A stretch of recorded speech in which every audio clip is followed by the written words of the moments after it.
In modern logistics, moving this box across the Pacific can be cheaper than delivering it the last few miles from your local delivery hub to your home. On a massive cargo ship, the industrial system is so optimized that the shipping cost per item is measured in fractions of a cent. These vessels are the lungs of global commerce. One crew, one engine, and 20,000 containers move in a single predictable arc. Efficiency is gained through the sheer force of volume. Every movement is choreographed weeks in advance by algorithms that minimize waste and maximize space. It is a world of near-zero friction, operating far from human geography. But the moment that box hits land and is separated from the mass, the industrial math begins to break. The transition from the macro to the micro is where profit margins die. Moving the parcel by sea costs 1 cent per box. But to move that same box from a hub to your doorstep costs an average of $10. This is the last mile, the shortest yet most expensive leg of the journey. In 2026, the last mile accounts for less than 1% of the distance traveled, but it consumes over 50% of the total shipping expenditure. It is the greatest point of friction in modern shipping. So why is the last mile delivery so expensive? The problem isn't distance, it's fragmentation. In bulk shipping, you move 1 million items with one decision. In residential delivery, you move one item with 1,000 individual hurdles. This brings us to the core metric that dictates the survival of every e-commerce giant: drop density.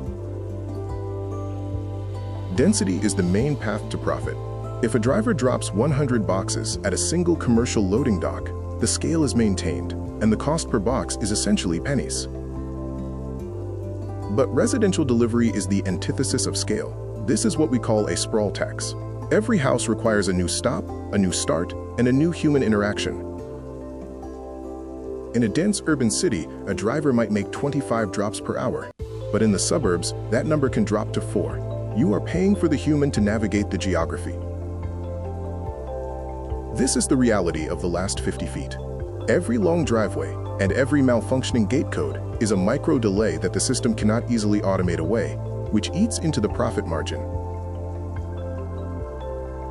Then there is the redelivery tax. Residential porches are unmanaged endpoints.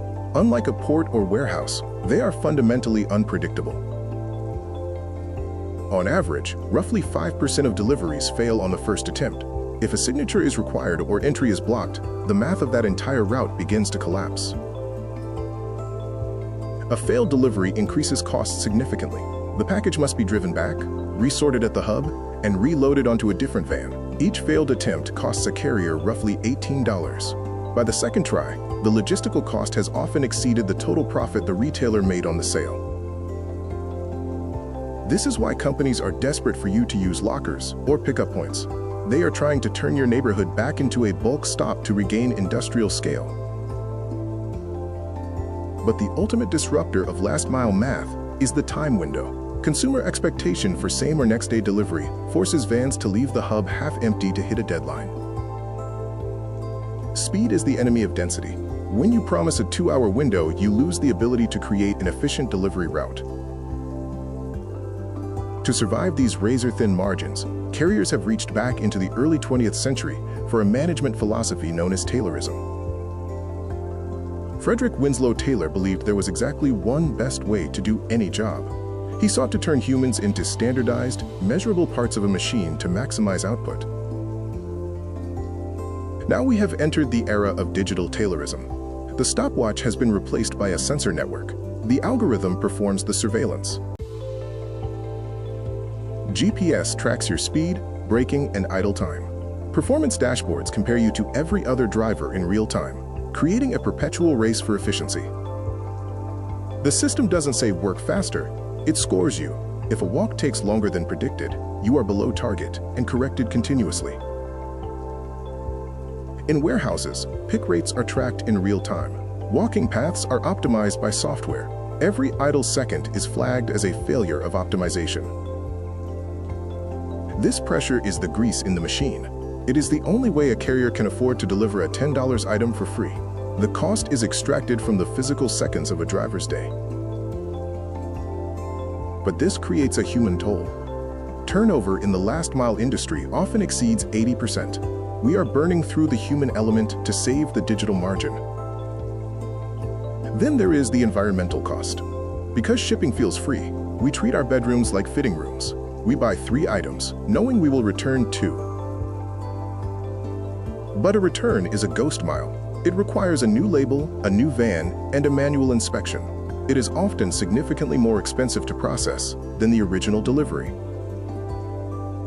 Many items end up in landfills or incinerators because the math of the return doesn't work. The item is worth less than the cost of its journey back to the shelf. We are wasting resources on items we don't even intend to keep, creating a waste the planet can no longer ignore. The structural problem should be clear. Last-mile delivery isn't expensive because of a lack of innovation. It is expensive because it sits at the intersection of 3 things that do not scale. It is the collision of human labor, fragmented geography, and extreme time pressure. You can optimize the software, but you cannot make every doorstep dense, predictable, or identical. However, billions of dollars is currently flowing into its evolution. New solutions are being developed every day that attempt to bypass these constraints, moving to a tiered ecosystem of fulfillment. An example is a shift toward micro-fulfillment centers, or dark stores, hidden in urban basements and parking garages, shortening the physical distance a driver has to travel. Despite these, the real constraint isn't innovation, but economics. Many improvements often transforms costs rather than erasing them. This is why the future centers on trade-offs. The first trade-off is speed versus cost. Platforms encourage slower options through price differentiation because a longer window allows routes to consolidate and density to increase. By waiting until a van is 100% full before leaving the hub, the sprawl tax becomes manageable. Sacrificing the instant allows the carrier to reclaim the industrial math of scale. The second trade-off is doorstep versus consolidation. Lockers eliminate the last 50 feet. If 50 neighbors walk to a central hub, the driver only makes 1 stop instead of 50. The third trade-off is free shipping versus transparent pricing. When shipping appears free, the cost is hidden in the product price or the driver's wage. Visibility is cleaner, but it's much harder for marketing to sell this to the consumer. None of these trade-offs are comfortable. Slower delivery feels like a step backward. Pickup points feel less convenient, but the current system only works by hiding its true costs.